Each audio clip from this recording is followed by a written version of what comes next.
Hi, Greg Gimlick here again from Model Airplane News and Backyard Flyer. I'd like to welcome you to the shop. Today we're going to be taking a look at the new kit from Hobby Lobby, the Su34 fullback. It's a foam EDF, twin EDF, and the unique thing about this airplane is it's got vect thrustering. So let's take a look at the contents of the box. It shakes out and literally is almost ready to fly within just a short period of time. A good full instruction manual with a lot of good photos, a lot of good tips. Kit is so complete, right down to the 4S LiPo pack you can fly it on. Comes complete with all the missiles, rockets to be assembled. Let's take a look at the wing panels. All have the servos already installed.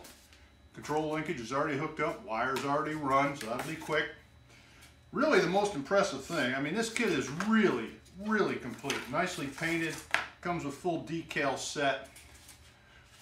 But when you get down to the fuselage and open the box, you'll be shocked when you open it up and you see that all the thrust vectoring mechanisms already installed, servos installed, retracts installed, twin wheels on the mains, tandems on the front.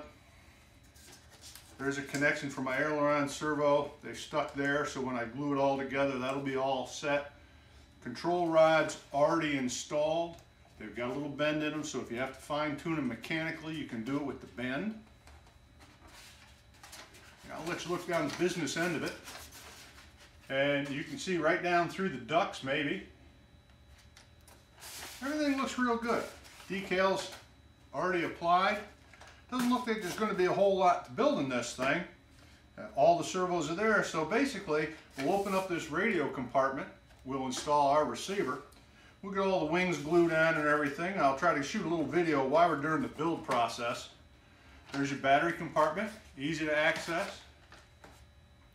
Nose wheel steering is here. Retract servo is here.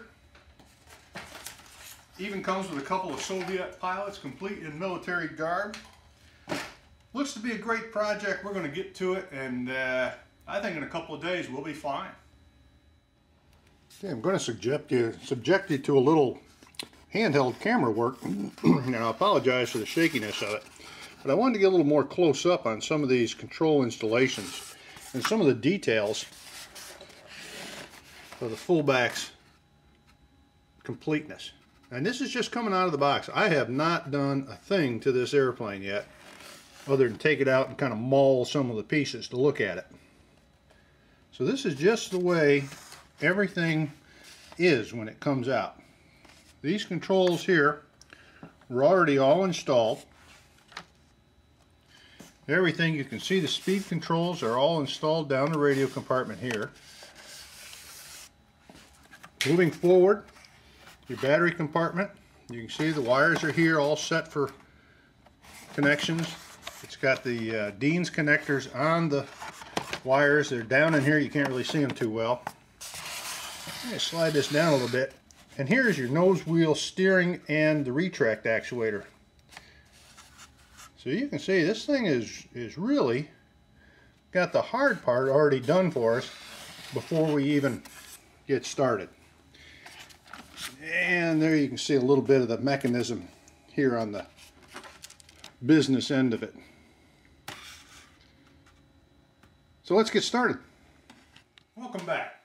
As you can see, since the last time we faded out of the last video piece, we've come a long way. It's all ready to fly. It's all set to go. Didn't do any build video on this one because it really only takes about 2 to 3 hours. 3 hours if you take your time and go slowly. 2 hours, you could have this thing together, ready to fly, depending on how fast you are programming your radio. And I'll talk about that in just a minute. The programming is really simple and it's all laid out in the instruction manual. But let me quickly go through and tell you what it took to build this airplane. Comes out of the box, of course, all painted as you saw in the previous video. Very little to do other than just glue some control surfaces on. So you can see we had to glue some canards. Other than that, glued the two wing panels on, joint right there. Glued the stabs on in the back. Two vertical fins, glued right on. Little 5-minute epoxy, that's all done. All these servos that you see for the control surfaces are already installed when it comes out of the box. So all that's there. All the control rods are already installed. So the only thing we really had to do once we glued our surfaces on was install this one elevator control rod on each side. They're already set to length, so I didn't even have to adjust those. When I took them out and put them on, they were all set. Landing gear is all pre-installed, both front and rear. The two servos you can see up in there, one is set to your rudder. This does not have active rudders on it, so that is strictly nose wheel steering. The other is to retract the nose gear. Thrust vectoring on both sides. These servos are already installed with the rods. Fans are already installed up inside. It literally goes together in minutes. Really, the thing that slows you down is waiting for the epoxy to dry and holding it. You do have to install your receiver. Now my receiver is installed under the battery compartment, and I used a AR7000 receiver from Spectrum and a Spectrum DX7 radio in it. This battery compartment fits the battery that comes supplied perfectly. It also fits some of the PolyQuest 3700 milliamp packs I've also flown it on. Also have to glue on your weapon systems. After that, it's ready to fly.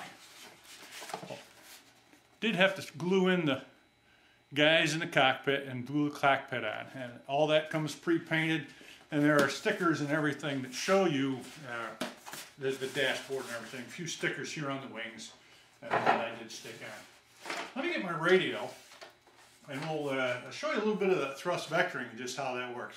We'll be right back. All right, we're back. You're going to have to put up a little bit of talking airplane, talking hand sort of thing here.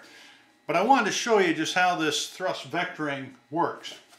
On the DX7, when you go into the programming, what they'll have you do is set up one of your thrust vectors on your mix and the other one on your flat mix, here. And that'll adjust one for elevator thrust, and the other will couple your thrust with your ailerons. You can operate each one independently, or you can have them both on at the same time. So if you want your elevator, right now you can see we've just got elevator controls. Flip that switch, and now you can see that both thrusts move in the direction with the elevators. I'm going to turn that off, come back in and hit my other switch. Now you can see they're coupled with the ailerons only. I can do my elevators up and down, nothing happens with my thrust.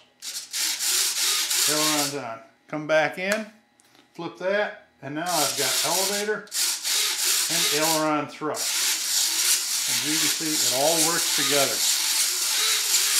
I've already test flown this, got several flights on, got some video we're going to put up on the web for you. But let me tell you, when you put these on, this thing comes alive. It's really something else. The one thing I'm going to change on this, and I can't program it with this radio. If I had it in my other radio, I could do some program changes. But, let me move that out a little bit. My retract gear is way too fast. There's a couple of companies online that make gear slower down device, whatever you want to call them. But anyway, you can dial it in on the pot and they will slow down nicely. Right now, you can see when you hit the gear, they are right there. Some radios, if I had the 9309 JR, I could slow it down. Haven't found a way to do it in my DX7 yet. I'll just put on a little after device and that won't be a problem. That's it. It flies great. Like the airplane, few hours work, you've got an airplane that's ready to fly, and I think they've got a real winner on their hands with this one.